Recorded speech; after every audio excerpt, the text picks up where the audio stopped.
ఇవాళ మనం మష్రూమ్ పులావ్ చేసుకుందామండి. దానికి కావాల్సిన సామాను ఒక ప్యాకెట్ మష్రూము అండ్ వెజిటబుల్స్ అన్నీ ఇలా సన్నగా కట్ చేసుకుని ఉంచుకున్నాను. ఉల్లిపాయలు, పచ్చిమిరపకాయలు, ఒక బంగాళదుంప, బీన్స్ అండ్ క్యారెట్ ఒకటి, లాస్ట్లో ఒక టమాటా కూడా చేసుకుందామండి.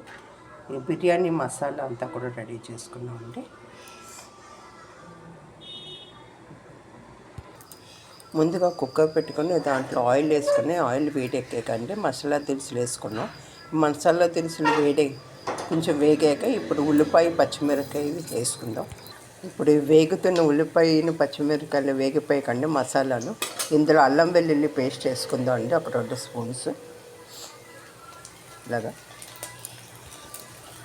ఇప్పుడు కోసి పెట్టుకుని కస్మా వెజిటబుల్స్ కూడా వేసుకొని ఇలా వేపుకున్నామండి. మష్రూమ్స్ని ఇలా పెద్ద పెద్ద సైజులో కోసుకోవాలండి. ఇప్పుడు కూరలు వేగాక ఇప్పుడు మష్రూమ్ కూడా వేసేసుకున్నామండి. ఇప్పుడు ఈ మష్రూమ్ని కూడా బాగా వేపుకుందాము.